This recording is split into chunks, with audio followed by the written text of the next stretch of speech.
हम भी दरिया हैं, हमें अपना हुनर मालूम है।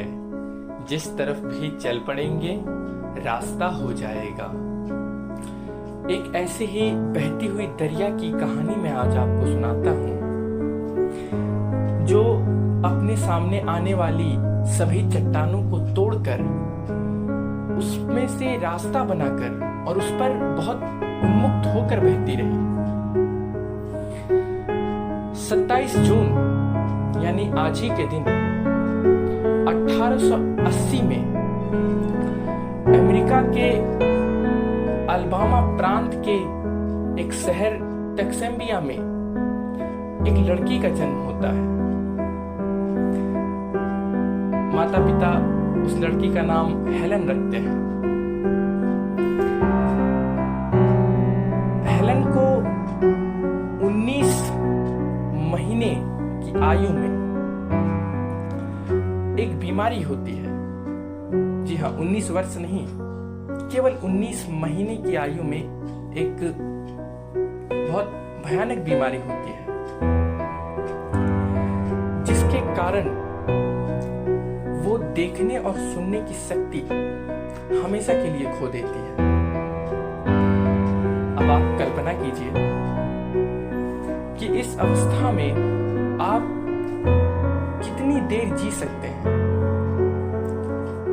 शायद कल्पना करना भी मुश्किल होता है ना। लेकिन हेलन को तो अब सारी जिंदगी बिल्कुल इसी अवस्था में बितानी थी। उसका जीवन अंधेरे का एक पर्याय हो गया था। पर कवि दुष्यंत की पंक्तियां हैं, मत कहो आकाश में कोहरा घना है, यह किसी की व्यक्तिगत आलोचना है। जब अंधेरा बहुत गहरा होता है और सूरज भी हमारा साथ छोड़ जाता है, तब एक दीपक होता है जो यूं तो बहुत छोटा होता है, लेकिन अकेले ही विश्वव्यापी अंधेरे के खिलाफ लड़ता है। हेलन के जीवन में भी उसकी शिक्षिका एनी सुलिवन के रूप में एक ऐसा दीपक आया जो बहुत प्रदीप्त था, और जिन्होंने अपने नूर से हेलन को नूरानी कर दिया। वो अपने अंगुली से हेलन के हाथों पे वर्ड्स बनाती थी, और इस तरह वो हेलन को वर्ड्स सिखाती थी। डॉल, ये पहला वर्ड था जिससे हेलन परिचित हुई।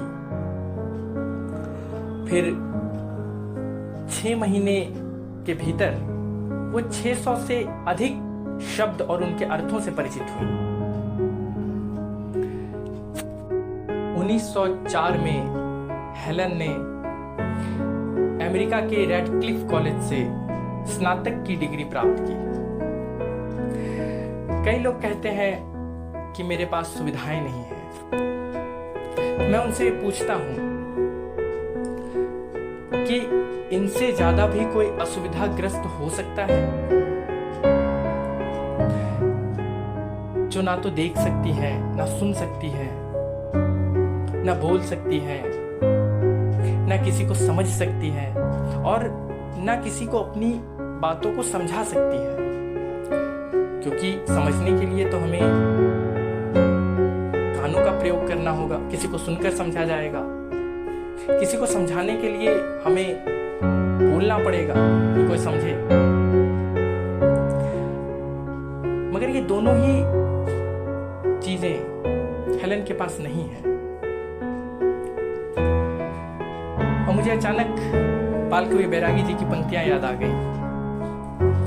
जब धरा पर धांधली करने लगे पागल अंधेरा, और मावस धौंस देकर छीन ले तुमसे सवेरा, तब तुम्हारा हार कर यूं बैठ जाना पाप है।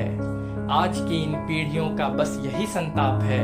हाय रे, अब भी समय है, आग को अपनी जगाओ, बाट मत देखो सुबह की, प्राण का दीपक जलाओ। यदि जीवन में कुछ अपूर्ण है तो उसे स्वयं ही पूर्ण करना होगा। कोई दूसरा आपके जीवन के अपूर्णता को पूर्ण नहीं करेगा।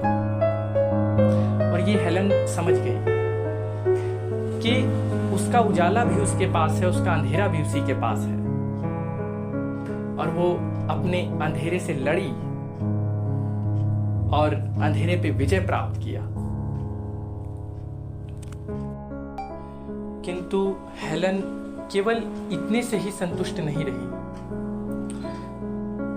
उन्होंने जर्मन, फ्रेंच, लैटिन आदि कई भाषाओं का अध्ययन किया। वो गांधी, रविंद्रनाथ टैगोर, कार्ल मार्क्स जैसे विचारकों से प्रभावित हुई